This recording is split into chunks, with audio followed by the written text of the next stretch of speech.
하나님 아버지, 예배합니다. 찬양합니다. 부르신 곳에서 예배합니다. 어떤 상황에도 나는 예배합니다. 하나님을 깊이 만나고 또 하나님을 느끼고 동행하고 세상에 많은 할 일들이 있고 사람들이 주변에 있지만 이 세상 온데간데 없고 하나님과 이 시간 나만이 단 둘이서만 그렇게 하나님과 긴밀하고 친밀하고 깊은 교제를 누리고 싶습니다. 오늘 이 예배 가운데 함께하여 주시고 한 사람 한 사람 마음속에 좌정하여 주셔서 하나님의 임재와 하나님의 얼굴을 보고 찬송하고 감사하고 기뻐하는 예배되게 하여 주시옵소서. 예수님의 이름으로 기도합니다. 아멘. 계시록 11장 1절 2절 말씀 한번 읽어보겠습니다. 또 내게 지팡이와 같은 갈대를 주며 말하기를 일어나서 하나님의 성전과 제단과 그 안에서 경배하는 자들을 측량하되 성전 바깥마당은 측량하지 말고 그냥 두라. 이것은 이방인에게 주었은즉 그들이 거룩한 성을 42달 동안 짓밟으리라. 자, 아멘. 우리 지난 시간에 11장 1절하고 2절 말씀을 좀 나누다가 마무리를 했는데요. 급하게 좀 마무리를 했는데 이 내용이 뭐냐면 지금 읽으신 것처럼 성전 안에서 경배하는 자들과 바깥 마당에 있는 자들에 관한 이제 말씀입니다. 그래서 제가 지난 시간에도 말씀드렸지만 하늘에 있는 자들, 하늘 위에 있는 자들, 땅 아래 거하는 자들, 이런 내용, 하나님의 인치심을 받은 자들, 하나님의 인치심을 받지 못한 자들, 이런 내용들, 지금 또 성전 안에 있는 자들과 성전 밖에 있는 자들, 이런 내용들이 나오는데 염소는 왼편에 양은 오른편에, 이 심판이잖아요. 다 어떤 기준, 하나님의 어떤 기준을 통해서 이제 심판받을 사람들과 구원받을 사람들에 대한 이야기인데 지금 11장은 그것을 성전을 중심으로 안과 밖으로 말씀하고 있습니다. 그래서 제가 바깥에 대한 이야기를 좀 지난주에 나누다가 마쳤는데 그래서 오늘 한 번 더 좀 나눠보고자 합니다. 성경은 성전 안이 아니라 성전 바깥에 거하는 그 성전 마당에 거하는 자들에 대해서 이방인에 의해서 42달 동안 짓밟히게 될 것이다 라는 말씀을 하고 있습니다. 신약에서 이제 예수님이 심판에 관한 말씀을 하실 때 이제 바깥에 대한 이야기를 했고 기억나시죠? 지난주에 마무리하다가 제가 그 내용을 빨리 좀 넘겼는데 조금 차근차근 다시 한번 나눠보겠습니다.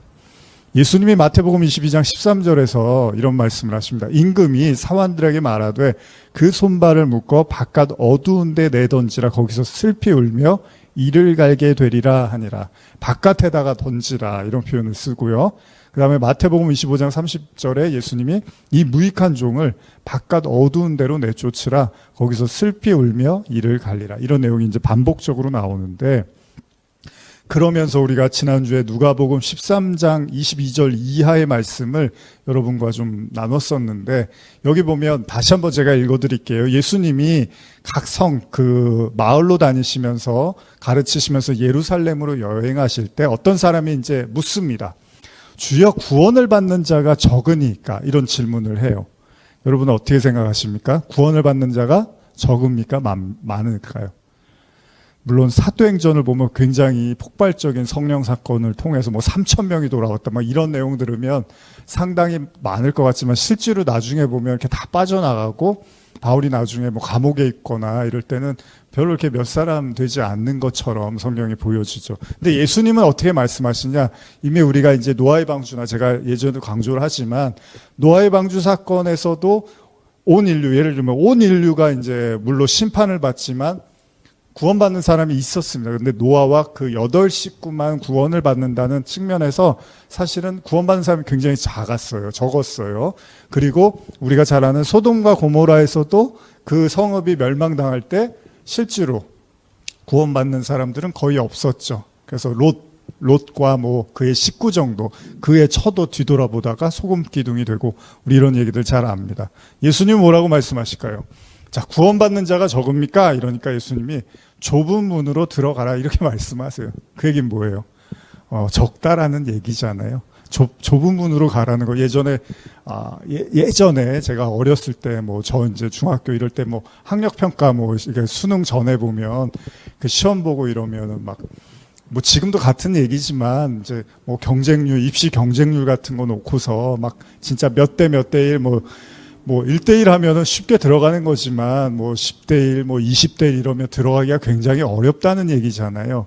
지금도 이제 마찬가지겠지만 뭐 회사 입사를 하는 것도 그렇고 모든 게 다 그런 경쟁력이 있는 거잖아요. 그러니까 예수님도 그런데 좁은 문으로 가라고 해요. 물론 이것은 경쟁의 의미는 아닙니다.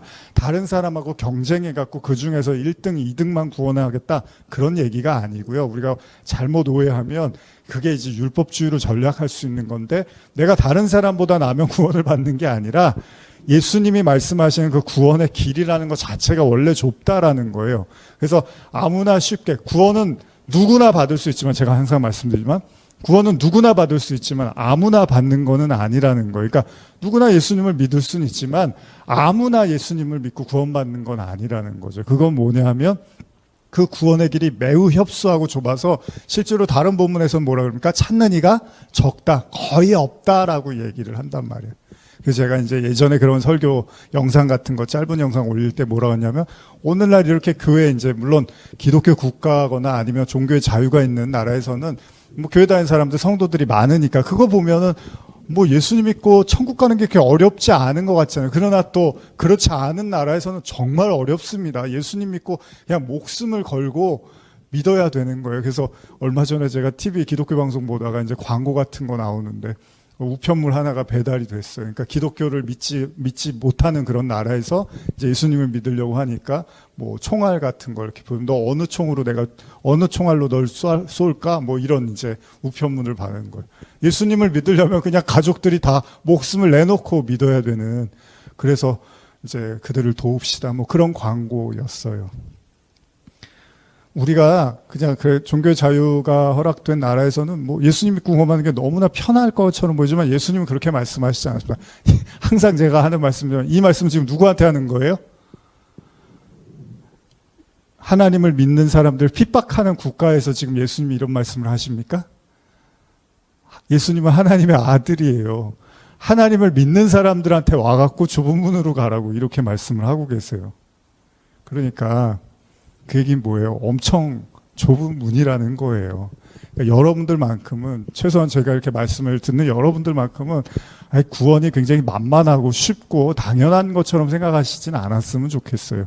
예수님은 그렇게 말씀하신 적이 없고 또 우리가 사도행전에 보면 제가 지금 몇 장 몇 절은 잘 기억이 안 나지만 하나님 나라에 들어가기까지 얼마나 많은 그 고난이 뒤따르는지 그런 이야기들을 분명히 말을 하고 있다는 겁니다.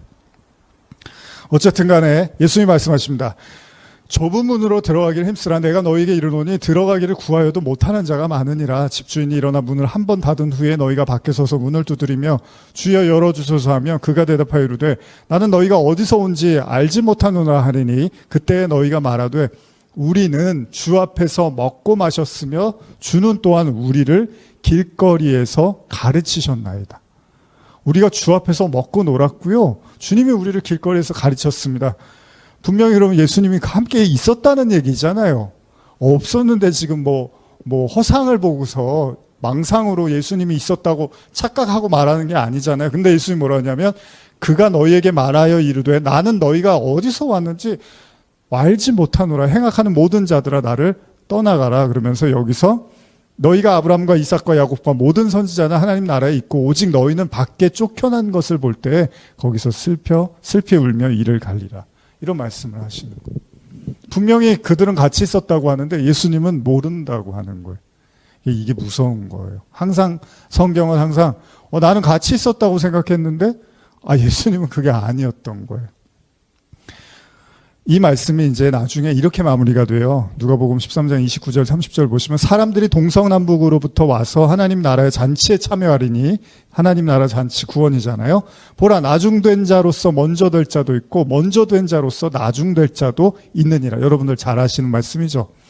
먼저 된 자가 나중되고 실제로 그렇잖아요. 저도 이제 중학교 때 이제 교회 다니기 시작했는데 뭐 교회에서 임원하고 굉장히 신앙심이 좋은 것 같은 사람들이 나중에 뭐 대학 들어가고 청년 되고 그 이후 성인이 돼서 꼭 믿음을 지키는 게 아니잖아요. 또 반대로 저처럼 이제 초짜 교회 한 번도 가본 적이 없어서 친구 쫓아서 레슬링 좋아갖고 친구랑 레슬링 얘기하다가 교회 쫓아갔는데 또 이렇게 목사가 되기도 한단 말이죠. 뭐 젊은 시절에 믿음이 되게 뜨거웠고 뭐 학생 때 정말 불같은 신앙이었고 근데 지금 와서는 안 그런 사람들 많잖아요. 지금 뭐 젊은이들 학생들 이제 교회 많이 다 떠난다고 지금 우리가 그 걱정 근심하고 있잖아요. 그러니까 그런 믿음들을 계속 유지한다는 게 쉬운 일이 아닌데 어쨌든 간에 예수님이 그런 거예요. 이게 무슨 의미입니까? 그러니까 유대인들을 향해서 예수님이 너희들이 굉장히 불같은 신앙이 있다고? 근데 그게 나중에 아무것도 아닌 게 될 수도 있을 거야. 오히려 너희들이 무시하고 죄인이라고 손가락질했던 그들, 그 세리하고 함부로 대했던 여인들 있잖아요. 그들이 오히려 진짜 믿음이 될 거야. 죄인들이 진짜 믿음으로 승화될 수 있어. 이런 말씀을 하시는 거예요. 어쨌든 간에 이 사람들은 자기는 주님과 함께 했다고 이야기를 해요. 그래서 길거리에 대한 이제 이야기를 하면서 제가 지난주에 씨 뿌리는 자의 비유를 좀 나눴죠. 그래서 누가복음 8장 5절에 보시면 씨를 뿌리는 자가 그 씨를 뿌리러 나가서 뿌릴새 덜어는 길가에 떨어짐에 밟히며 공중에 새들이 먹어버렸고 이제 요 내용이에요. 자, 길가에 떨어졌어요. 씨를 뿌렸는데 그 씨가 길가에 떨어졌어요. 자, 그러면 이 길가에 떨어진 이 씨, 그 씨가 어떻게 됐냐 하니까 밟히고 공중에 새들이 와서 쪼아 먹었다라고 이야기를 해요. 예를 들면 돌밭이나 가시떨기나 좋은 밭 이런 예도 있어요, 성경에. 근데 먼저 길가에 대한 언급을 하셨어요. 그리고 이게 뭐였죠? 하나님 나라에 대한 비유라고 말씀을 하세요. 정확하게 이건 하나님 나라에 대한 말씀이다라고 예수님 말씀하셨어요. 그래서 예수님이 이제 이런 말씀하시니까 제자들이 잘 모르겠는 거예요. 이게 무슨 얘기입니까? 예수님 그랬더니 이제 설명을 해주세요. 누가복음 8장 11절 이하. 이 비유는 이러하니라. 씨는 하나님의 말씀. 이제 말씀이에요. 이제 알았어요. 길가에 떨어진 건 말씀이라는 거예요. 길가에 있다는 것은 말씀을 들은 자니, 길가에 있다는 거는 말씀을 들은 사람이라는 거예요. 그런데 그 말씀을 들었는데 이에 마귀가 가서 그들이 믿어 구원을 얻지 못하게 하려고. 자, 마귀의 역할은 뭐예요? 여러분과 저를 어떻게든 구원을 얻지 못하게 하려고 한대요. 마귀는 딱 한 가지 분명한 목적을 갖고 있다는 거예요. 뭐예요? 저와 여러분들이 구원을 받지 못하게. 근데 구원을 하나님이 택하셨다며요. 창세전부터 하나님이 택하신 자들을 반드시 구원하신다며요. 부르시면 후회가 없다며요. 그러면 그걸 하나님이 그렇게 택하셨는데 마귀가 그걸 바꿀 수 있을까요? 그건 아니겠죠. 그럼 뭐예요? 여러분들이 살아있는 동안 계속해서 구원받을 수 없는, 구원받지 못하는, 구원을 얻지 못하는 사람으로 스스로를 인식하게끔 만든다는 거죠. 물론 이게 이제 그러면 죄 회개할 필요 없는 거 아니에요? 우리 원래부터 구원받을 그런 얘기가 아니고요. 여러분들에게 마귀가 와서 계속해서 구원의 길을 장벽을 놓고 가로막아서 쉽게 말할게요. 우리가 예수를 믿고 회개해야지 구원받는 거잖아요. 그걸 못하게 한다는 거예요. 예수님을 믿지도 못하게 하고 또 회개하지도 못하게 하고 그래서 우리 안에 그 진정한 그리스도가 나타나는 그 믿음의 그 정체성을 회복하지 못하도록 그러니까 이걸 잘못 들으면은 예수님이 너희도 구원받지 못했어. 유대인들에게 그랬잖아요. 너희 하나님이 없어. 너희 안에 사랑이 없어. 말씀이 없어. 그러면 그게 그들을 구원받지 못했다는 그 마귀가 하는 말 그게 아니라 회개를 해야 되는데 회개를 못하게 만드는 그러니까 역으로 보면 뭐예요? 유대인들한테 이미 나는 구원받았는데요. 내가 왜 회개가 필요해요? 하나님 말씀 나보다 더 잘하는 사람 있으면 나와보라 그래요. 이렇게 자만하고 교만하게 만들어서 아예 회개할 기회도 얻지 못하게 만든다는 겁니다. 그래서 그 말씀을 마음밭에 빼앗는 것이라고 해요. 자, 현대어로 제가 8장 12절 한번 더 읽어드릴게요. 씨가 길바닥에 떨어졌다는 것은 말씀을 듣기는 하였으나 그 마음이 길바닥같이 굳어져 있어 곧 마귀가 와서 말씀을 빼앗아 가기 때문에 믿지도 못하고 구원받지도 못하는 사람들을 두고 하는 말이다. 그렇습니다. 길가에서 주님의 가르침을 받았다고 하는 사람들은 뭐예요? 들었는데 마귀에게 빼앗겼다라는 거예요. 자, 그리고 이런 씨는 밟혔다 혹은 공중의 새들에게 먹혔다 이렇게 표현을 하고 있는데요. 자, 이들에게 하나님의 나라의 문이 이제 열리지 않는다는 거예요. 다시 말하면 누가복음 13장의 본문으로 돌아가 보면 결국 주님께서 길가에서 배움을 받았다고 자부하는 사람들은 실상은 말씀을 깨닫지를 못했다는 얘기입니다. 그러니까 말씀을 듣기는 했는데 여러 가지로 우리가 해석할 수 있지만 결과적으로는 그 말씀의 진짜 의미는 알지 못했다는 얘기로 보는 게 가장 이렇게 명확해지겠죠. 말씀을 들었는데 그게 무슨 말씀인지를 제대로 이해하지 못하고 자기가 원하는, 자기가 생각하는 방식으로 이해했다는 거잖아요. 그러니까 와서 우리는 주님하고 같이 배웠어요. 근데 주님은 내가 언제 그렇게 가르쳤어? 내가 언제 그런 말했어? 이렇게 된 거예요. 여러분, 학교에서 공부하다 보면 그 선생님이 가르쳤는데 딴 엉뚱한 소리 하는 아이들 있잖아요, 학생들. 그때 선생님이 그때 이거 말씀하실 때 그렇게 얘기하신 거 아니에요? 야, 내가 언제 그렇게 얘기했어? 이런, 우리도 그런 경험 해본 적 있잖아요. 그게 뭐예요? 그러니까 자기 생각이 너무 명확하고 강한 사람은 다른 사람들의 얘기가 들어오지를 않는단 말이에요. 그러다 보니까 이게 아닌데 다른 얘기를 해줬는데 완전히 다르게 이해하는 경우도 있단 말이죠. 결과적으로는 길가에 떨어졌다라는 것은 그 안으로 들어오지 못한, 그러니까 이제 우리가 잘 하는 표현, 복음의 그 말씀의 어떤 의미, 그 말씀의 진짜 내용을 알지 못하고 소위 껍데기, 그 곁가지로만 이제 말씀을 배운 사람들에 대한 이야기라고도 할 수 있다는 겁니다. 그래서 그들은 이제 밖에 쫓겨나는 거예요. 아니, 그 자체가 이미 쫓겨난 삶을 사는 거예요. 그러니까 말씀을 여러분과 제가 깊이 묵상하고 배우고 깨달아야 되는 이유가 여기 있는 거잖아요. 그러니까 여러분, 오늘날도 많은 사람들이 신앙생활을 하고 있어요. 지금 이 시간에도, 그렇죠? 근데 중요한 건 뭐예요? 그 말씀을 길바닥으로 이해해버리고 그 말씀을 껍데기로 이해하고 신앙생활하면 그 자체가 이미 성전 밖에 있는 거예요. 교회 안에서, 저 교회 안에서 예배 드렸어요. 제가 제일 먼저 나와서 새벽 예배 불 켜고, 제가 에어컨도 켜고, 추울 때는 와갖고 난방기 켜고, 제가 제일 먼저 교회 안에서 예배 드렸는데 무슨 말씀, 그게 아니라, 그런 걸 얘기하는 게 아니라 말씀을 제대로 이해를 하지 못하고, 근데 이해도 그냥 그 머리가 명석하고 똑똑해야지 이해하고 그런 얘기가 아닙니다. 그걸 내 말씀으로 소화하고 승화해서 내 안에서 그게 말씀이 진짜 양식이 되게끔 그걸 제대로 깨달은 사람이 그게 안에, 성전 안에 있는 자들인 거잖아요. 근데 밖에 있는 자들은 아무리 들었는데 자기 방식으로 그냥 껍데기로 그냥 소위 수박 겉핥기식으로 말씀을 이해했다라는 거잖아요. 그래서 우리가 얼마 전에 그 고린도전서 이야기 나누면서 우상의 재물 나눌 때 뭐라 그럽니까? 바울이 그냥 우상의 재물을 먹고 안 먹고는 그게 중요한 게 아니야. 먹는 거 가지고서 그런 거 갖고 문제 삼을 필요가 없어. 예를 들면 그런 얘기를 했는데, 그런데 여전히 그 율법에 그 가로막혀서 그거 먹으면 큰일 나고 저주받고 재수가 없고 뭔가 하나님으로부터 버림받을 것처럼 두려워서 평생 그렇게 떠는 사람들도 있는 거잖아요. 그 자체가 이미 하나님의 말씀을 잘 이해를 못하고 있는 거잖아요. 그러니까 신앙생활을 굉장히 열심히 하고 있는데 격가지로 하고 있는 거예요. 길거리에서 하고 있는 거예요. 성전 밖에서 하고 있는 신앙이 되고 있다는 겁니다. 그래서 말씀하는 거고 우리가 말씀을 봐야 되는 이유입니다. 마태복음 5장 13절, 너희는 세상의 소금이니 소금이 만일 그 맛을 잃으면 무엇으로 짜게 하리요? 후에는 아무 쓸데없어 다만 밖에 버려져 사람에게 밟힐 뿐이니라. 성경에 보면은 이제 피 이런 거 먹지 말라고 한단 말이에요. 근데 사도행전 나와서도 나중에 율법을 정리할 때 이제 피와 관련된 이렇게 그런 거 먹지 말자 이런 얘기가 나온단 말이에요. 근데 어쨌든 간에 구약에서는 이제 피를 절대 먹으면 안 된단 말이에요. 피는 생명이라고 했으니까. 근데 선지국이라든지 순대도 좋아하시고, 그런데 만약에 여러분들이 이제 그거에 대해서 여러분들이 별 생각을 안 하시니까 자유롭지만 어떤 사람이 거기에 딱 꽂혀봐요.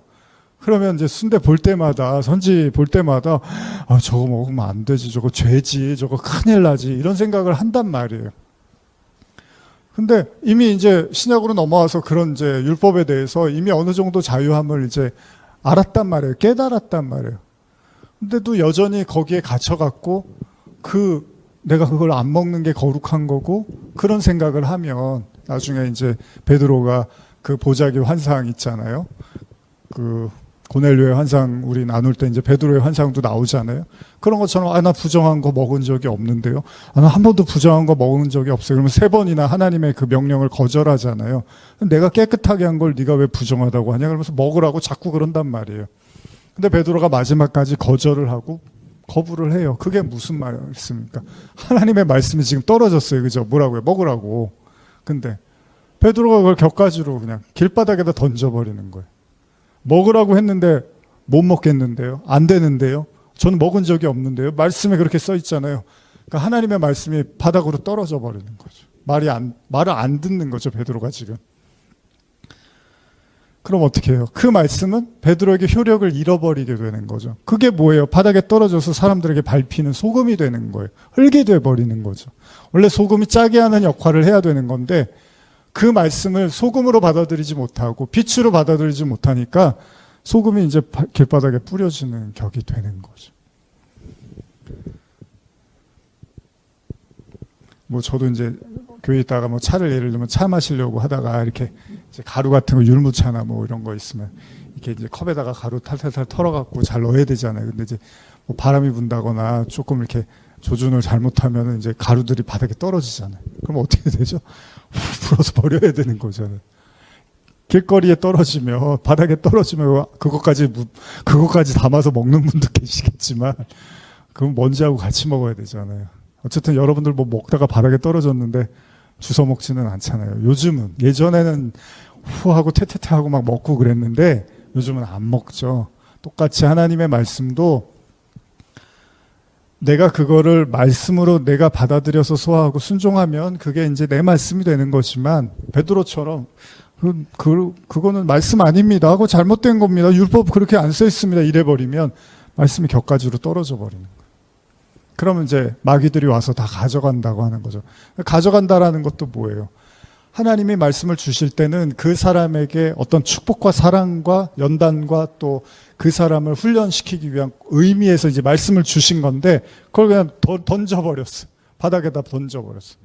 그럼 그 축복까지도 날아가 버리는 거라는 거죠. 그 복도 못 누리는 거예요.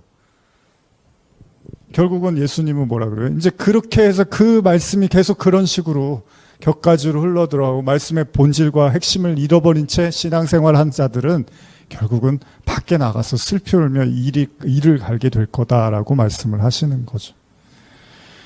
자, 어쨌든 계시록 11장은 이제 성전 제단과 그리고 그 안에서 경배하는 자들을 측량하고 또 성전 바깥 마당은 측량하지 말고 그냥 두라고 말씀하십니다. 그것은 이방인들에게 주었은즉 그들이 거룩한 성을 42달 동안 짓밟을 거라고 이야기합니다. 자, 한번 주석을 좀 제가 여러분과 나눠보고 싶은데요. 여기서 성전 바깥 마당을 42달 동안 짓밟을 거다 이런 표현을 하는데 3년 반이죠. 예수님의 공생의 의미도 있지만 또 여러 가지 의미가 있어서 여러분과 한번 읽어드리겠습니다. 거룩한 성에 대한 2가지 견해가 있다. 첫째, 혹자는 성 혹은 유대인을 지칭한다고 하고요. 2번째는 혹자는 교회를 가리킨다고 주장한다. 2가지 견해 중 후자가 타당하다. 이제 주석의 내용은 그렇습니다. 이는 예수 그리스도에게 충성된 그리스도인 공동체는 핍박받을 것임을 시사한다. 자, 한편 42달은 다니엘서 7장과 9장을 반영한 것으로서 본서내에 1260일 여러분, 그게 42달이고 그게 3년 반입니다. 같은 얘기입니다. 그리고 그거를 다르게 한때, 두때, 반때 이렇게 표현하기도 해요. 그래서 여러분들이 많이 들어보신 이름, 그 악명 높은 그 하나님의 사람들을 핍박했던 왕 안티오쿠스 에피파네스가 하나님의 성소와 유대인들을 핍박하는 것에 대한 내용이 있는데 거기에서 그 시간들이 이제 맞아 떨어진다는 거예요. 그래서 하나님의 성소와 유대인들을 핍박하는 것에 대한 내용들, 그래서 그 거룩한 성에 대한 박해, 2 증인이 예언하는 때, 뭐 여자를 광야에서 보호하시는 때, 짐승이 자신의 권세를 행하도록 허락하신 때, 이런 게 다 한때, 두때, 반때 이런 내용들이 계시록에서 반복적으로 나타나고 우리가 이미 봐왔고요. 또 앞으로 보게 됩니다. 이런 사실은 42달 이 교회에 대한 짐승을 핍박하는 기간임과 동시에 하나님께서 자신의 백성을 보호하시는 기간임을 또한 시사한다고 해요. 이때 나타나는 하나님의 보호는 결코 고난과 죽임을 당하지 않게 하신다는 것이 아니라 하나님의 교회를 붙들어 주신다는 거예요. 그러니까 고난도 당하고 어려움도 오겠지만 동시에 하나님이 붙잡아 주신다는 의미도 있다는 겁니다. 실제로 역사적으로 안티오코스 에피파네스 4세, 이 기원전 175년부터요. 그리고 사망한 164년까지 셀류코스 제국이라고 해서 시리아 왕국이라고 합니다. 여기서 이제 바실레우스라고 하는 군주라고 하는데, 이 안티오코스 에피파네스가 실제로 성전과 유대인들을 3년 반 동안 무지하게 괴롭힙니다. 그래서 정말 고통을 많이 당하고 아주 그 역사들이 대단합니다. 그래서 굉장히 반복되는 내용들은 우리가 이제 들어왔는데, 이런 42달에 대해서 과거 의미든 미래적 의미로든 이제 생각할 수 있겠지만, 중요한 건 뭐죠? 예수님의 말씀을 통해서 언급하신 것처럼요, 진짜 믿음을 갖지 못한 자들에게는 계속해서 영적 전쟁이 존재할 수밖에 없다는 거예요. 무슨 얘기냐면, 성전 밖에 있는 자들은 측량하지 말라고 했잖아요. 근데 거기서는 짓밟힘을 당한다고 했잖아요. 그러니까 이거를 그러면 성전 밖에 있는 자들은 이제 구원 못 받으니까 끝. 그게 아니라 이제 현재적 우리에게 적용한다면, 아직 우리가 그 성전 안에 거하는 자들이 되지 못했을 때, 여전히 그 바깥마당에 거하는 자들일 때, 그래서 우리가 이제 어른들이 기도하실 때, 교회 저기 마당발만 밟고 교회 문지방만 들락달락하는 신앙 되지 말게 해달라는 게 그런 얘기잖아요. 근데 이거를 이제 좀 더 성전이라든지 그리고 성막의 관점에서 놓고 보면 뭐죠? 지난 시간에 얼핏 제가 잠깐 나눴지만은, 성전 안에, 성소 안에 지성소, 성소와 지성소가 있잖아요. 그러니까 거기에 이제 하나님의 임재는 지성소에 있단 말이에요. 그러면 하나님을 진짜 만나는 건 지성소까지 가는 거잖아요. 이제 그런 의미로 접근해 가면, 그 신앙이 정말 살아계신 하나님의 임재와 그 만남 속에 거하는 것이 아니라 그 바깥 마당에서, 그러니까 하나님의 임재까지 가지 못한 그 상태에서의 신앙으로도 이해할 수 있다는 겁니다. 어쨌든 간에 이 과정에서 반드시 영적 전쟁이 불가피하다는 거예요. 그냥 쉽게 그냥 한순간에 성전 안에서 경배하고 찬송하는 자가 되는 게 아니라, 그래서 우리 사도행전에 보면은 그 성전 미문에서 안진뱅이 이야기가 나오잖아요. 그게 이제 그냥 몸이 좀 불편했던 사람이 사도들이 성령 받고 재수가 좋아서 만나서 일어났다, 그런 얘기를 하는 게 아니라, 그러니까 제가 그때도 설교를 했고, 요즘 이제 제 설교 채널에서 사도행전 나가고 있잖아요. 한번 시간 되시면 또 다시 들어보셨으면 좋겠어요. 그 사람도 결국은 일어날 수 없는, 움직일 수 없는 사람이었어요. 그래서 이제 구걸을 해야 되는 신세였는데, 그 구걸도 이제 은과 금, 율법이기도 해요. 그걸 이제 그렇게도 우리가 생각할 수 있어요. 그래서 율법적 어떤 노력, 그걸 이제 구걸할 수밖에 없는 자였는데, 사도들을 만나서 은혜로 이제 담숨에 일으켜서 그가 춤을 추면서 이제 성전 안으로 들어가는 내용이 나오죠. 그런 것들이, 몸이 아픈 사람이 예수님 그 사도들 만나서 기적 경험하고 성전 들어갔네, 축하합니다, 이런 얘기가 아니라, 모든 인간이 성전 안에 들어갈 수 있는 자격이 없는 사람들이래요. 그래서 그 앞에까지는 가는데 그 안에 들어갈 수 있는 은혜를 못 누리는 자가 이제 그 그리스도의 복음으로 말미암아 그 안에 들어가는 이야기를 하는 거고, 그 얘기가 요한복음 5장에 38년 된 병자 이야기로도 또 나오는 거죠. 거기는 또 베데스다 연못에, 베데스다 연못에 그 아버지의 집 은혜 이런 표현, 이런 내용이 있는 거잖아요. 근데 거기서 그냥 38년 동안 이제 어떻게 보면 나면서부터 못 움직이는데 예수님이 찾아가 주시고 일으켜서 이제 내 자리를 들고 가라. 그래서 스타우로스라는 표현, 그러니까 일어나서 똑바로 서다, 이런 개념으로도 이해할 수 있는 거죠. 진리로 이제 말씀으로 이제 서게 되는 상태. 그러니까 다 마찬가지입니다. 그 안에 들어가는 과정까지는 아무런 문제 없이, 어려움 없이 들어가는 게 아니라 많은 어려움과 환란이 뒤따르겠지만 결국은 그 과정들을 통해서 이제 성전 안에 들어가는 과정들이라고도 생각할 수 있다는 거죠. 한번 3절에서 5절 읽어볼까요? 계시록 11장 3절에서 5절입니다. 시작. 내가 나의 두 증인에게 권세를 주리니 그들이 굵은 베옷을 입고 1260일을 예언하리라. 그들은 이 땅의 주 앞에 서 있는 두 감람나무와 두 촛대니 만일 누구든지 그를 해하고자 하면 그들의 입에서 불이 나와서 그들의 원수를 삼켜버릴 것이요 누구든지 그를 해하고자 하면 반드시 그와 같이 죽임을 당하리라. 자, 이방인에 의해서 성전 바깥마당이 42달 동안 무참히 짓밟힐 때 하나님은 두 증인을 통해서 1260일, 즉 42달 동안 굵은 베옷을 입고 예언하게 하시겠다고 합니다. 그리고 이들은 권세를 받은 자로서 성경은 이들을 뭐라고 하냐면 두 감람나무와 두 촛대라고 이야기를 해요. 감람나무가 뭔지 아시죠? 올리브 나무입니다. 올리브 나무. 올리브는 성경에서 뭘 상징하죠? 기름은? 성령을 상징하죠. 성령. 그리고 두 촛대가 등장을 합니다. 이 두 증인과 관련해서 에녹과 엘리야 혹은 모세와 엘리야 혹은 앞으로 나타나게 될 미래의 어떤 예언자들 혹은 교회 안에 유대교 그리스도인과 이방인 그리스도인 그리고 베드로와 바울 이렇게 보는 여러 가지 견해들이 있어요. 이 두 증인이 누구냐? 도대체 누구냐? 그런 견해들이 있는데 또 단순히 이 두 증인을 숫자적 개념으로만 보는 게 아니라 그러니까 진짜 두 명이다 이게 아니라 1260일도 상징적 의미로 우리가 받아들이고 있잖아요. 그러면 이 두 증인도 그 어려움의 때에 말씀을 전하게 될 교회의 증인이라고 또 보는 견해들도 있습니다.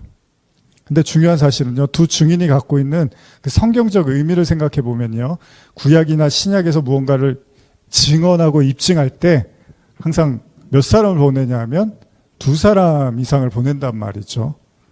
그런 관점에서 생각해 본다면 이제 진짜 하나님의 뜻을 가지고 이제 증거하는 거예요. 전하는 거예요. 그런 관점에서 예수님도 이제 뭐라 그러죠? 예수님이 혼자라고 얘기를 안 하세요. 항상 아버지가 내 안에 있어. 나는 아버지의 말을 전하러 왔어. 아버지와 아들 이런 표현을 많이 한단 말이에요. 그러니까 예수님의 공생의 기간 누누이 자신과 아버지가 하나고 그 안에 내 안에 아버지가 계셔. 이런 이제 아버지를 증언하러 왔다라는 말씀 많이 하시는데 그럼 이제 예수님이 가셨어요. 승천하셨어요. 그 다음은 뭐죠? 그 다음에 이제 성령이 오셨죠. 근데 성령이 오셔서 어떻게 해요? 사람을 붙잡잖아요. 제자들을 붙잡고 사도로 이제 성령 사건을 통해서 사도로 만드시잖아요. 그런 관점에서 보면 성령과 그걸 다른 표현으로 뭐냐면 신부라고도 말을 하죠. 그러니까 성령이 붙들림 받은 자 이렇게 보시면 돼요. 성령께서 임해서 예수님도 그러잖아요. 성령이 내게 임하셨으니 그러면서 이제 그 이사야 말씀을 하신단 말이에요. 뭐 가난한 자를 부욕케 하고 억누른 자를 자유케 하고 뭐 눈먼 자를 눈뜨게 하고 뭐 이런 말씀을 하신단 말이에요. 그러니까 그 이제 예수님이 가시고 성령이 누군가에게 붙들림 받아서 그 성령과 함께 사역하는 자 그런 개념으로 이해할 수 있어요. 그거를 계시록에서는 성령과 신부라고 표현을 합니다. 다시 말하면 예수 그리스도를 남편으로 여기면서 성령에 의해서 그 성령의 말씀을 증거하는 자들을 그 성도들을 이제 두 증인으로 이해할 수 있다는 거예요. 그래서 계시록 마지막 장 22장에서 이런 표현이 나오는데 예전에 한때 굉장히 자주 제가 읽었던 말씀인데 한번 찾아보겠습니다. 계시록 22장 16절 17절입니다. 시작. 나 예수는 교회들을 위하여 내 사자를 보내어 이것들을 너희에게 증언하게 하였노라. 나는 다윗의 뿌리요 자손이니 곧 광명한 새벽별이라 하시더라. 성령과 신부가 말씀하시기를 오라 하시는도다. 듣는 자도 오라 할 것이요 목마른 자도 올 것이요 또 원하는 자는 값없이 생명수를 받으라 하시더라. 자, 이 말씀을 현재적 의미로 보면 어떻죠? 자, 성령과 신부가 말씀하시기를. 그래서 제가 방금 설명드렸죠. 성령에 사로잡힌 자들이 바로 신부란 말이에요. 그리스도를 기다리는 남편 된 신랑으로서 기다리는 신부. 그들 안에 성령이 계시고 그래서 10처녀에 비유해서 5처녀, 슬기로운 5처녀가 뭘 가지고 있어요? 기름. 기름은 뭐죠? 성령. 그쵸? 그러니까 성령의 신부. 그래서 성령과 신부. 그러니까 미래적 개념으로 생각하지만 마십시오. 지금도 그 성령에 의해서 그 신부로서의 그 역할을 하고 있는 자들이 말한대요. 뭐라고 말하냐면 오라. 듣는 자도 오라. 목마른 자도 오라. 원하는 자도 오라. 뭐라고요? 값없이 생명수를 받으라. 이 메시지를 던진다는 거예요. 공짜로 복음을 준다는 거예요. 나눈다는 거예요. 복음은 공짜죠, 당연히. 오라, 값없이 생명수를 받아라, 목마른 자도 와라, 이렇게 이야기를 한다는 거예요. 자, 어쨌든 간에 두 증인, 대충 감이 오시죠, 여러분. 그러니까 사도들도 어떤 의미에서 이제 두 증인의 역할을 한 거고, 이제 사도들 이후에 이제 계속해서 그 성령이 계속 역사를 관통하고, 지금까지 성령이 계시잖아요. 성령이 계세요, 안 계세요? 성령은 역사를 관통하고 여기까지 계시잖아요. 창세기 1장에서부터 하나님의 영이 수면 위를 운행하시더라. 그 성령이, 하나님의 영이 지금 이 순간까지도 역사를 관통해서 계속 존재하시면, 성령이 그냥 성령으로만 존재하는 게 아니라 사람을 통해서 말하게 하신단 말이에요. 그게 사도들이었고 제자들이었고 그 다음. 그래서 오늘날 우리에게도 그 성령을 통해서 증거케 하신다는 거예요. 근데 이 내용을 이제 스가랴를 통해서 조금 살펴보려고 하는데, 스가랴서 4장 1절에서 4절인데 한번 찾아보실까요? 오랜만에 스가랴서는 잘 안 보시죠? 한번 찾아보겠습니다. 스가랴서 4장 1절에서 4절입니다.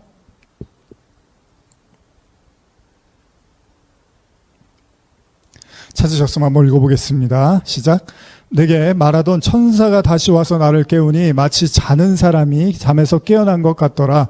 그가 내게 묻되 내가 무엇을 보느냐? 내가 대답하되 내가 보니 숭금 등잔대가 있는데 그 위에는 기름 그릇이 있고 또 그 기름 그릇 위에 7 등잔이 있으며 그 기름 그릇 위에 있는 등잔을 위해서 7 관이 있고 그 등잔 대 곁에 2 감람나무가 있는데 하나는 그 기름 그릇 오른쪽에 있고 하나는 그 왼쪽에 있나이다 하고 내게 말하는 천사에게 물어 이르되 내 주여 이것들이 무엇이니까 하니.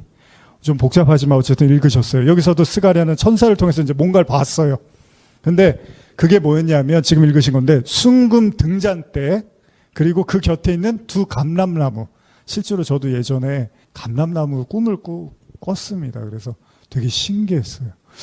감람나무라는 그런 꿈을 내가, 이게 무슨 얘기지 했는데, 나중에 그게 이제 하나님의 영을 상징하고 성령을 상징한다는 거. 감람나무는 하나님을 상징합니다, 성경에서. 어쨌든 간에 그런 꿈을 꾼 적이 있었는데, 자, 지금 보고 있는 계시록 11장 4절에서 2 감람나무와 2 촛대에 관한 내용과 굉장히 흡사합니다. 스가랴가 천사한테 묻습니다. 도대체 이게 무엇이냐고. 한번 읽어볼까요? 5절 6절입니다. 시작.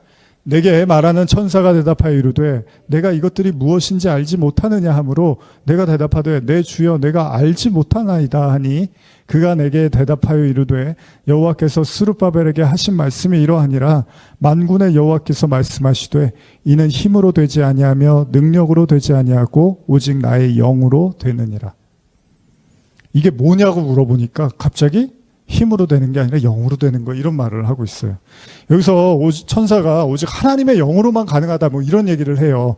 근데 이 이야기가 스가랴의 질문을 깨닫기 위해서 오직 하나님의 영으로만 깨달을 수 있어, 이렇게도 해석할 수 있잖아요. 그런데 사실 다른 의미로 보면 이 감람나무와 촛대가 바로 하나님의 영과 관련된 얘기다라고 이해할 수도 있다는 거예요. 그러니까 스가랴가 본 숭금 등잔대와 2 감람나무는 하나님의 영에 대한 이야기다라고 해석할 수도 있다는 겁니다. 이 감람나무와 관련된 궁금증을 풀기 위해서 스가랴는 질문을 합니다. 또다시 4장 11절 한번 이하 읽어볼까요? 14절까지인데요. 시작. 내가 그에게 물어 이르되 등잔대 좌우에 2 감람나무는 무슨 뜻이니까 하고 다시 그에게 물어 이르되 금 기름을 흘리는 2 금관 옆에 있는 이 감람나무 2가지는 무슨 뜻이니까 하니 그가 내게 대답하여 이르되 내가 이것이 무엇인지 알지 못하느냐 하는지라. 내가 대답하되 내 주여 알지 못하나이다 하니 이르되 이는 기름 부음 받은 자 2이니 온 세상의 주 앞에 서 있는 자니라 하더라. 그쵸? 아까 내용이 틀리지 않았죠? 제가 말씀드린 게. 하나님의 영으로만 된다 그랬는데 한 번 더 물어보니까 이는 기름 부음 받은 자 2이니 온 세상의 주 앞에 서 있는 자니라 하더라. 현대로 읽어드릴게요. 저 등잔 7개는 온 세상을 휘둘러 보시는 여호와의 눈을 가리킵니다. 여기서 내가 말을 꺼내어 그에게 물었다. 저 등잔대 오른쪽과 왼쪽에 있는 2 올리브 나무는 무엇을 의미합니까? 내가 그에게 또다시 물었다. 등잔 속으로 기름을 데워주는 저 두 개의 금대룡 곁에 있는 올리브나무 두 가지는 무엇을 의미합니까? 그가 입을 열어 내게 말하였다. 이것들이 무엇을 의미하는지 정말로 모르십니까? 모르십니까? 모릅니다, 내 주여. 그가 설명하였다. 그것들은 기름 부음 받은 두 사람으로서 온 세상의 주인이신 여호와 앞에 서서 섬기는 사람들을 가리킵니다. 자, 그러면 이 두 증인, 두 감람나무에 대해서도 이들이 바로 그리스도의 성령을 받은 신부들이라고도 볼 수 있다는 거예요. 다시 말하면 사도들처럼 성령을 통해서 거듭난 주님의 종들, 그리고 그 말씀을 증거하는 자들을 총칭해서 두 증인으로 묘사하고 있다고 볼 수 있다는 겁니다. 충분히 그렇게 이해할 수 있다는 거예요. 다시 말하면 예수님 때도 그랬지만요. 예수님이 진리의 말씀을 전하십니다. 어떻게 되죠? 당시 종교 지도자들이 온갖 방법을 동원해서 예수님을 모욕하고 비난하고 비방하고 엄청난 핍박을 하잖아요.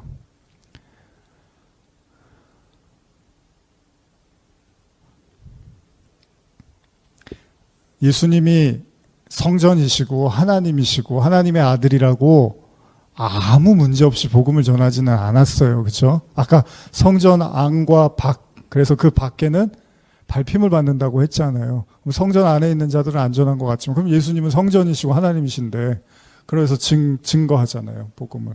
근데 얼마나 예수님이 짓밟히십니까? 그런 노래도 있잖아요. 짓밟힌 장미꽃처럼 나를 위해 죽으셨네, 나의 주. 증인으로서 예수님이 누구를 위해서? 잃어버린 영혼들을 위해서. 잃어버린 영혼이라는 건 뭐예요? 아직 그 성전 안에 들어가지 못한 자들인 거잖아요. 아직 구원받지 못한 자들을 위해서 예수님이 어떻게 보면 그 성전 밖에서 복음을 전하시면서 밟힘을 당하는 거예요. 그렇게도 우리가 이해할 수 있는 거잖아요. 그 복음서의 관점에서 보면 예수님 당시에는. 근데 마찬가지로 이후에 제자들이 성령을 받았어요. 자, 성령을 받았다는 건 이미 이제 하나님의 사람이 됐다는 인치심을 받았다는 거잖아요. 그리고 나서 어떻게 해요? 인치심 받고 이제 끝났다. 나 산에 올라가서 나 별장 하나 짓고서 그냥 죽을 때까지 살아야지. 나 구원받았는데 뭐 아쉬울 게 뭐가 있어. 그게 아니에요. 또 어디? 그 유대인들 가운데서 여전히 핍박과 비난과 죽음이 그 항상 도사리고 있는 거기에 가서 또 복음을 전한단 말이에요. 모질게 또 고난받고, 그쵸? 그래도 복음을 전해요. 무슨 말이에요?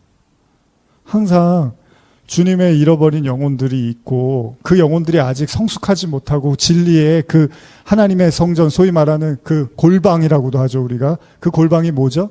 지성소란 말이에요. 하나님의 그 골방에서 기도하라는 게 조용히 방에 들어가서 기도라는 의미로만 우리가 이해하는 게 아니라 이제 진짜 하나님의 얼굴을 구하는 그 하나님의 임재를 상징한단 말이에요. 어쨌든 간에 그 하나님의 임재, 그리스도의 피로 말미암아 성소에 들어갈 담력을 아직 얻지 못해서 여전히 그 성전 바깥마당, 소위 말하는 그 말씀도 그 껍데기로만 알고 있고 여전히 잘못된 말씀에 사단의 어떤 그 계략과 그 거짓말에 넘어가서 소위 그 마귀의 그 어떤 가르침에, 거짓 가르침에 여전히 짓밟힘 당하고 있는 그들을 향해서 또 간단 말이에요. 복음을 전하러 누군가. 근데 그게 수월하지 않아요. 말씀 전한다고 항상 모든 게 다 이렇게 따라오는 게 아니란 말이에요. 편안함과 안락함과 모든 물질적인 게 다 따라오는 게 아니란 말이에요. 그 정도 하나님 은혜 깨닫고 구원받아서 그 말씀 전하면 하나님이 좀 리무진이라도 하나 이렇게 탁 태워갖고 다니면서 밥도 마주 스테이크만 먹게 해주고 천국에서 누릴 걸 여기서 좀 누리게 해주시면 좋잖아요. 근데 안 그래요. 되게 힘들게 복음 전한단 말이에요. 외롭고 누가 알아주지도 않고. 근데 그렇게 전한단 말이에요. 그게 무슨 얘기입니까? 모세가 왜 그 왕의 자리에 있다가 그걸 다 내던지고서 그 히브리인들을 위해서 광야로 이제 쫓긴 바 되고 결국 거기서 이제 지도자로서 다시 이스라엘 백성들을 출애굽시키잖아요. 이게 예수님 얘기 모형이잖아요. 예수님의 하늘의 존재가 땅으로 내려와서 성육신하셔서 이 땅에 있는 모든 고난을 같이 받으시고 그들 속에서 이제 복음을 전하는 거. 이게 이제 성육신이고 이게 바로 하나님의 사랑이라고 하는 거라는 거죠. 왕의 신분인데 그냥 소위 그런 푸대접을 받는 거죠. 왜요? 그 성전 바깥들 마당에서 짓밟히고 있는, 여전히 하나님의 복음과 말씀을 제대로 이해하지 못하고 깨닫지 못하고 구원에 대해서 갈망조차도 없는 그 잃어버린 영혼들을 위해서 거기를 간단 말이에요. 그게 두 증인이 하는 일이라는 거죠. 근데 그들이 무슨 메시지를 전하냐면 굵은 베옷을 상징하는 그 회개의 메시지. 그러니까 다시 말하면 다른 거 없어요. 회개해라, 회개해라, 이 말씀을 전한다는 거예요. 축복합니다, 사랑합니다, 잘 될 거예요, 문제 없을 거예요, 이런 메시지를 전하는 게 아니라 회개해라, 회개해라, 돌이켜라, 돌아와라, 제발 좀 하나님께 나와라, 이런 메시지를 전할 거라는 거예요. 그런 의미에서 예수님의 공생애를 연상케 하는 42달이나, 이 42달이 여러 가지 의미지만 예수님의 3년 반을 이야기도 하잖아요. 또 1260일은 이런 선상에서도 이해할 수 있다는 거예요. 예수님의 공생애 내내 따라다녔던 박해와 모진 핍박이 있었지만 예수님은 꿋꿋이 그냥 아버지의 뜻을 전하십니다. 저도 말씀 전하고 준비하고 하는 과정에서 이게 눈에 보이는 핍박이 아니에요. 저희 어머니가 맨날 그런 말씀 가끔 하시는데, 아프다고 많이 이제 좀 힘들어 하시는데, 그럴 때 자주 하시는 말씀에 내가 아픈 게 눈에 보이질 않으니까 사람들이 모른다고 이제 그런 얘기 하시는데, 근데 뭐 눈에 보이게 아픈 사람이 꼭 다 그런 건 아니잖아요. 안 보이게 아픈 사람도 많잖아요. 뭐 어머니뿐만 아니라. 근데 이제 어머니는 서글프니까 이제 그런 말씀을 하시는데 뭐 이해는 가요. 근데 마찬가지예요. 꼭 눈에 보이는 핍박이 아니어도요, 눈에 보이지 않는 핍박도 많이 있습니다. 말씀을 전하고 사역을 하다 보면 겉으로 봤을 때는 별로 뭐 어려움이 없어 보이고 뭐 큰 문제가 없어 보이는 것 같아야 보일 수도 있지만, 뭐 여러분도 마찬가지입니다. 근데 눈에 보이지 않는 핍박도 많이 있는 거예요. 그래서 여러분 팔복에 보면은 그 하나님의 말씀으로 인해서 박해를 받는 자들이 복이 있다고 하잖아요. 그게 이렇게도 여러분이 이해하셔야 돼요. 하나님의 이제 은혜를 받고 말씀을 전하면 박해가 있을 수도 있고 없을 수도 있는 게 아니라 박해는 항상 따르게 돼 있습니다. 그게 뭐 이 당시처럼 정말로 이렇게 기독교인들 잡아갖고 죽이고 이렇게 하는, 지금도 물론 그렇게 하는 데들이 있지만 그런 박해가 아니더라도요. 여러분 아브라함 이야기에서 보면은 이스마엘하고 이삭 이야기에서 나중에 뭐라고 해요, 바울이? 항상 약속의 자녀를 종의 자녀가 괴롭힌다고 하잖아요. 그러니까 누가 실제로 막 욕하고 괴롭히고 하지 않아도요, 항상 이 세상이 말씀을 전하는 사람들을 가만히 내버려 두지 않아요. 다양한 형태로. 그게 무슨 낯을 들고 곡괭이를 들고서 따라오고 괴롭히지 않아도 여러 가지 형태로 무시당하고, 여러 가지 형태로 비난받고, 여러 가지 형태로 조롱당하고, 여러 가지 형태로 무관심하게 사람들에게 어떻게 보면 무시당하고, 이런 것들이 여러 가지 형태로 나타나게 돼 있다는 거예요. 그래서 복음을 전하는데 넌 박해가 없잖아, 야, 너는 사역하는데 뭐 큰 문제 없잖아. 그게 아니라 진짜 하나님의 말씀, 그 성령에 사로잡혀서 복음을 전하면 여러 가지 형태의 그 박해는 따라오게 돼 있다는 거예요. 그래서 팔복에서, 그 팔복은요 그냥 어떤 사람한테 해당되고 해당 안 되고 이런 얘기가 아니라 하나님의 사람들, 구원의 사람들은 반드시 거쳐야 되는 말씀이고, 그게 복이에요. 그리고 복음이에요, 그게.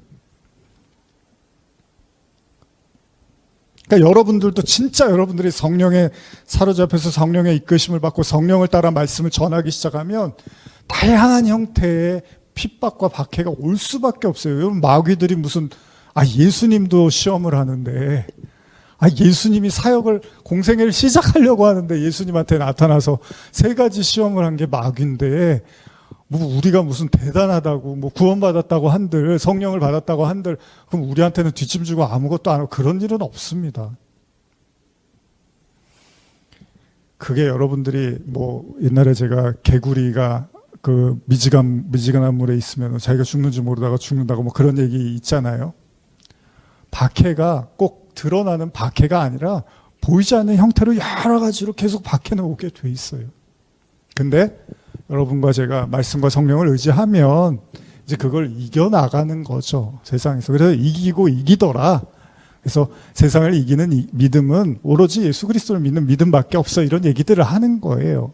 그러니까 박해는 뒤따를 수밖에 없어요. 여러분들의 성령의 사람이라면, 여러분들이 진짜 하나님의 말씀을 따라가는 사람이라면 당연히 박해는 따라올 수밖에 없다는 겁니다. 어쨌든 간에 그 모진 박해에서 하나님은 두 증인을 세워서 복음을 증거하게 하고, 그게 우리 자신을 위한 것일 수도 있고 또 우리 자신이 그런 역할을 하기도 한다는 거예요. 계시록 11장 5절 한번 다시 읽어볼까요? 시작. 만일 누구든지 그들을 해하고자 하면 그들의 입에서 불이 나와서 그들의 원수를 삼켜버릴 것이요 누구든지 그들을 해하고자 하면 반드시 그와 같이 죽임을 당하리라. 이제 요 내용을 하면서 마무리를 해야 될 것 같아요. 제가 6절 이하는 이제 다음 시간에 해야 될 것 같고, 요 부분만 좀 나누겠습니다. 주석을 좀 읽어드릴게요. 이 부분에 대해서. 본절은 하나님께서 예언자들을 보호하신 열왕기하 1장 10절과 예레미야 5장 14절을 반영한다. 불은 하나님의 심판을 상징하는 것으로서 두 증인들이 선포한 예언의 말씀을 암시한다. 하나님께서는 원수들이 두 증인을 해하려 할지라도 원수들의 손에서 두 증인을 보호하시고 말씀의 선포가 지속되게 하실 뿐만 아니라 두 증인의 입으로 선포하는 불과 같은 말씀을 통해서 그 원수들을 철저히 파멸시키신다. 우리는 이걸 믿는 거예요, 여러분. 저도 말씀을 전하면서 이걸 믿는 거예요. 언젠가는 결국 하나님의 손이 나타나고 하나님의 의가 나타나고 하나님의 심판과 재앙과 그들을 회개케 하는 하나님의 가르침들이 나타날 것을 믿으면서 듣든 안 듣든 보든 안 보든 관심이 있든 없든 간에 무시하든 안 하든 그냥 전하는 거예요. 그냥 이거 믿고 전하는 거죠. 무슨 뭐 제가 온라인으로 설교 올린다고 무슨 그 부귀 영화를 보려고 하는 건 아니잖아요. 무슨 뭐 구독자가 많아져서 뭐 조회수가 엄청나서 무슨 제가 뭐 골드 뭐라 그러죠 그거 뭐 그런 거 하나 받으려고 하는 게 아니란 말이에요. 뭐 그런 택도 없지만 그런 저기도 중요한 건 성령께서 붙들린 바 되면, 제가 예전에 이제 요즘 산상수훈 설교 다시 나가고 있으니까 저도 이제 가끔 듣거든요. 제가 올린 설교들. 성막에 보면 이제 촛대가 있고, 그 다음 떡상이 있단 말이에요. 성전에 이제 들어가 보면 성소에, 그리고 이제 지성소 있고, 그래서 여기 분향단 있고, 이제 촛대 있고, 금촛대 있고, 떡상 있고, 이렇게 하는데, 다 그게 뭐냐 하면, 이제 떡은 말씀이잖아요. 하나님의 말씀. 그리고 촛불, 등불도 그 기름을 대서, 그것도 다 말씀이란 말이에요. 그 빛을 비춰줌으로써 말씀을 깨닫게 하는 거. 그러니까 제사장의 역할이 뭐예요? 그 안에서 그 떡이 끊어지지 않고 또 기름이 끊어지지 않게 해서 등불을 켜야 된단 말이에요. 그리고 분향단에서 이제 기도하는 거라, 성도들의 기도라고 계시록에서 이야기하고 있잖아요. 그런 역할을 하는 거잖아요. 근데 그 목사만 그래야 되나요? 아니에요. 여러분 모두를 성도 신약에서 왕 같은 제사장이고 거룩한 나라라고 했으니까 여러분들도 진짜로 하나님의 자녀고 하나님으로 말미암아 은혜 받은 구원받은 자들이면 여러분도 마찬가지예요. 그 역할은 뭐예요? 항상 말씀을 보고 그 말씀을 깨우치고 그것으로 인해서 기도하는 거란 말이죠. 중보하는 거란 말이죠. 무슨 얘기냐면 하나님이 여러분 역사를 관통하는 성령의 그 하나님의 그 역사, 하나님의 은혜, 하나님의 그 뭐라 그러죠? 다스리심은 인간의 개인적 의지에 달려 있는 게 아닐 거 아니에요. 성령의 의지잖아요. 하나님의 의지잖아요. 우리 지난 주일에 우리 강사분 통해서 하나님이 이미 결단하신 거라며, 창세 전에. 하나님의 의지로 인해서 그 성령이 역사를 관통해서 그 인간들을 통해서 말하게 하고 전하게 하시는 거면, 소위 쉽게 말하면 제 안에도 그 성령이 역사하시면 제가 그거를 방해하고 누를 수 있겠냐는 거예요. 어느 정도는 제가 인위적인 인간적인 어떤 생각에 그럴 수 있겠지만 결국 성령께서 증거케 하시고 나타나게 하실 거라는 거예요. 왜? 하나님의 뜻과 영광을 위해서. 마찬가지로 지금 여기 주석의 내용처럼 하나님께서 원수들이 두 증인을 헤아려 한다 할지라도 원수들의 손에서 증인을 보호하실 거고, 말씀의 선포가 지속되게 할 것뿐만 아니라 두 증인의 입으로 선포하는 불과 같은 말씀을 통해서 원수들을 철저하게 파멸시킬 거라고 주석에도 나와 있잖아요. 그러니까 이 불을 꺼트릴 수가 없는 거예요, 사람이. 성령의 불은, 그래서 뭐라 그랬어요? 두 감람나무와 두 촛대. 제가 쉽게 설명드릴게요. 감람나무는 뭐예요? 기름이잖아요. 기름은 뭐예요? 불을 켜는 거잖아요. 불을 켜려면 뭐가 필요해요? 촛대가 필요하죠. 그거예요, 그거. 그러니까 우리는 촛대 같은 존재고, 이 불이 이제 성령의 불이 우리에게 안착해서 그 빛을, 그 말씀을 증거케 하는 거죠. 그건 누구도 막을 수 있는 게 아니라는 거예요. 하나님의 의지를 어떻게 꺾어요, 인간이. 그래서 오직 나의 신으로만 된다. 아까 그러잖아요, 스가랴서에서. 이거는 하나님의 영으로만 되는 거야. 열왕기하 1장 10절 엘리야가 50부장에게 대답하여 이르되 내가 만일 하나님의 사람이면 불이 하늘에서 내려와 너와 너의 50명을 살을지리로다 하매 불이 곧 하늘에서 내려와 그와 그의 군사 50명을 살랐더라. 이제 이 내용들을 주석에 이제 인용한 구절입니다. 예레미야 5장 14절 그러므로 만군의 하나님 여호와께서 이와 같이 말씀하시니라 너희가 이 말을 하였은즉 볼지어다 내가 내 입에 있는 나의 말을 불이 되게 하고 이 백성을 나무가 되게 하여 불사르리라. 이런 이야기를 해요. 어떤 의미에서요, 여러분? 이제 정리할게요. 하나님께서는 아직 온전한 신앙으로 자라지 못한 사람들, 그러니까 성전 밖의 마당에서 이방인들에 의해서 짓밟힐 수밖에 없는 이들 향해서 은혜를 끊지 않으신다는 거예요. 계속 전하게 하시는 거예요. 왜요? 왜 그렇죠? 여러분도 한때는 올챙이였잖아요. 처음부터 개구리가 아니었잖아요. 개구리가 올챙이 쪽 생각 못하면 그건 제대로 된 개구리가 아니잖아요. 우리도 처음부터 성전 안에 있었던 자들이 아니란 말이죠. 물론 그것도 우리가 생각해 봐야겠지만 우리도 언제는 성전 밖에서 헤매고 있는 자들이었잖아요. 그러나 하나님은 그 성전 밖에서 헤매고 있는 그들을 향해서도 그 성전 안에뿐만 아니라 밖에서라도 계속해서 복음을 전하게 하시고 듣게 하신다는 거죠. 결국 그 메시지는 회개입니다. 회개가 참 중요한 거예요, 여러분. 너무 뻔한 얘기처럼 들리실 수 있지만 사실은 회개가 진정한 회개하고 구원을 받는 거잖아요. 믿음으로 말미암아 회개하고 구원받는 거잖아요. 그러니까 회개가 중요한 메시지고 계시록은 대부분 회개의 메시지입니다. 그리고 또 한 가지 말씀드리는 건 여러분들이 그 성령의 말씀에 따라 성령의 이끄심을 따라 살 때 다가오는 그 박해와 핍박을 여러분들이 지금도 잘 견디고 있고 또 싸우고 이겨나가는 중이라고 생각을 합니다. 그러니까 눈에 보이는 것만 핍박이 아니에요, 여러분. 여러분들이 살면서 어렵고 힘들게 했던 많은 사건, 사람들, 일들 이런 모든 것들도 어떤 의미에서 여러분들이 충분히 핍박이 될 수 있습니다. 그러나 좌절하지 마시고 여러분들 안에 성령께서 하나님께서 함께 하시면 그 하나님이 여러분들을 끌고 가는 거지 여러분들이 하나님을 끌고 가는 게 절대 아니라는 거예요. 그래서 어떨 때는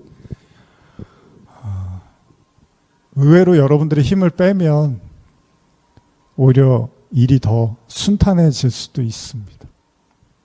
여러분들이 힘을 좀 빼고 제가 이제 지난주에 결석 이런 거 했다 그랬잖아요. 결석이 생겨갖고 이제 좀 고생을 하다가 병원에 갔더니 이제 엑스레이를 찍고 초음파를 하고 나중에 이제 그 석쇠라 그러나요? 쇠석술 그것까지 이렇게 하는데 제일 많이 들었던 얘기가 뭐냐면 힘을 빼세요 그러더라고요. 초음파 할 때도 이제 꾹꾹 누르니까 제가 배에 힘이 들어가니까 또 쇠석술 할 때도 이제 옆을 땅땅 때리거든요. 기계로. 힘을 빼야 되는 거죠. 근데 이제 한 가지 재밌었던 게 이제 그 신장하고 이제 콩팥으로 이렇게 내리는 요관이라고 하죠. 거기 이제 돌이 큰 게 이제 좀 껴 있었는데 쇠석술하는데 되게 아파요. 왜냐하면 그냥도 아픈 상태인데 거기를 어떤 기계로 계속 때리는 거거든. 한 30분 정도. 그러니까 막 번쩍번쩍해요. 한 번 때릴 때마다 한 2, 3초 단위로 한 번씩 때리거든요. 굉장히 많이 때려요. 지난번에는 굉장히 아팠어요. 잘 깨지지를 않아서 깨지긴 깨졌는데 큰 것들이 남아있어서 한 30분 내내 계속 아팠는데 희한하게 이번에는 이제 30분 아프겠구나 그래서 이제 헤드셋을 딱 꼽아주고서 이제 음악이 나와요. 정신을 딴 데로 돌리기 위해서. 근데 막 몸이 번쩍번쩍 움직여요. 아프니까.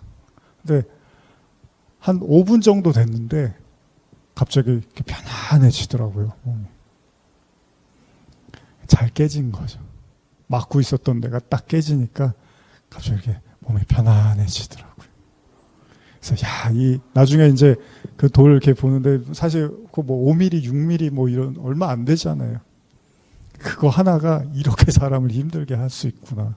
이 돌 조각 하나가 그런 생각을 하면서 되게 딱 깨지고 나서 편안한데 정말 이렇게 그 기계가 막 때리는데도 그냥 잠을 자도 되겠다 할 정도로 편안해지더라고요.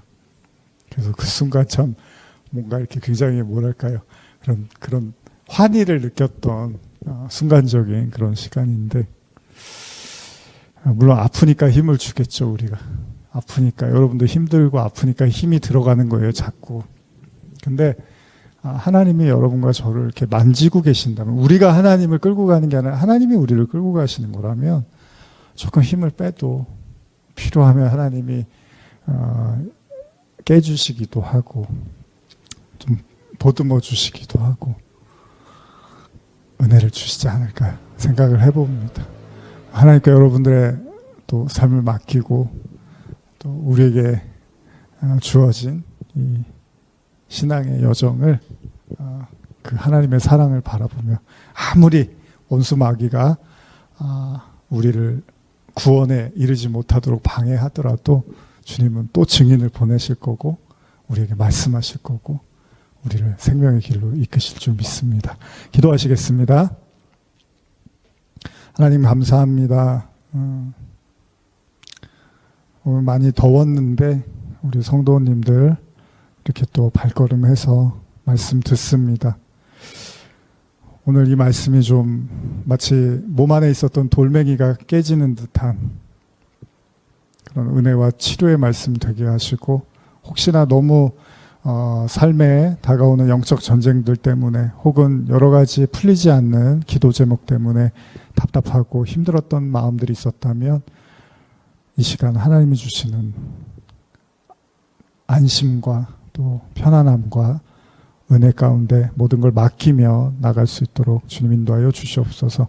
감사드립니다. 예수님의 이름으로 기도합니다. 아멘.